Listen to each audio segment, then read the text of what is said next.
Selamat datang di channel ini, rekan-rekan sekalian. Video kali ini kita membahas berita terkait honorer database BKN yang gagal pada seleksi P3K 2024 tahap pertama. Informasi selengkapnya, rekan-rekan silakan disimak secara lengkap video ini agar rekan-rekan sekalian bisa menerima informasi secara utuh dan menyeluruh. Baik rekan-rekan sekalian, seperti yang dirilis oleh media jpnn.com di mana terdapat berita yang menarik khususnya bagi rekan-rekan yang telah terdata di database BKN, akan tetapi pada seleksi P3K tahap 1 ini gagal lulus dalam perankingan. Seperti diketahui bahwa pemerintah di dalam pengangkatan P3K pada tahun 2024 itu dibagi menjadi dua tahap, yakni tahap 1 dan tahap kedua. Dari media jpn.com diberitakan bahwa jumlah tenaga honorer salah satu kabupaten, yakni Kabupaten Belitung Timur, Provinsi Kepulauan Bangka Belitung, yang mengikuti seleksi kompetensi P3K 2024 tahap 1 sebanyak 1.310 orang. Dari kabupaten ini kita bisa mendapatkan informasi terkait dengan nasib tenaga honorer, khususnya honorer yang telah terdata di database BKN akan tetapi tidak lulus di dalam seleksi P3K tahap pertama. Melalui Kepala Bidang Pengadaan, Pemberhentian dan Informasi Kepegawaian BKPSDM Belitung Timur, Gusnul Yakin menjelaskan bahwa di dalam seleksi P3K 2024 tahap 1 ini hanya honorer yang masuk database BKN. Adapun seleksi P3K 2024 tahap 2 untuk honorer yang tidak masuk ke dalam database BKN. Gusnul mengatakan bahwa honorer database BKN yang tidak lulus seleksi P3K 2024 tahap 1 akan menjadi prioritas pada seleksi P3K 2024 tahap 2.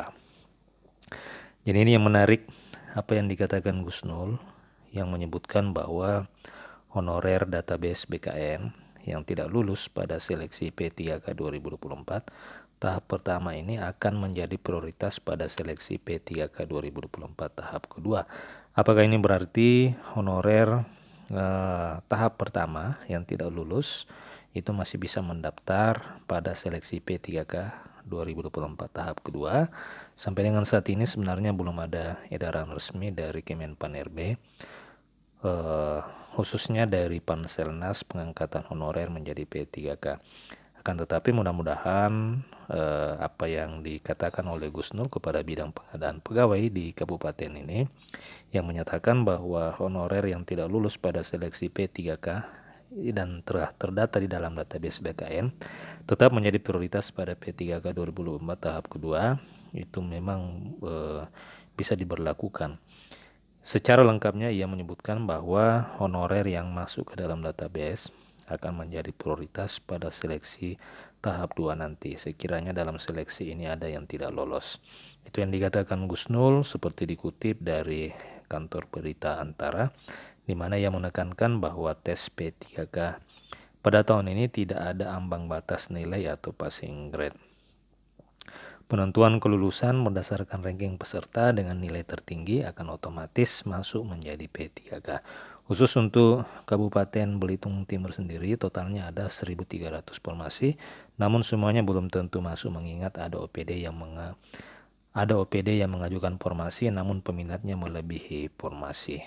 Jadi kondisi ini hampir terjadi di seluruh kabupaten dan instansi.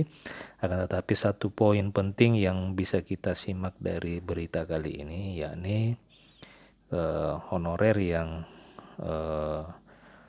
honorer database BKN yang tidak lulus pada seleksi P3K tahap 1 itu akan menjadi prioritas pada seleksi P3K 2024. Bagaimana rekan-rekan? Apakah rekan-rekan setuju dengan kebijakan itu? Apakah hal ini juga tidak merugikan rekan-rekan honorer yang tidak terdata di database BKN pada tahap kedua? Oleh karena jika memang honorer non database tetap menjadi prioritas, maka ini tentu akan mengambil atau kuota yang memang disiapkan untuk honorer non database itu akan diambil oleh honorer database yang tidak lolos pada seleksi tahap 1. Demikian informasi kali ini. Jika ada pertanyaan dan tanggapan, silakan tuliskan di kolom komentar. Sampai jumpa di video berikutnya.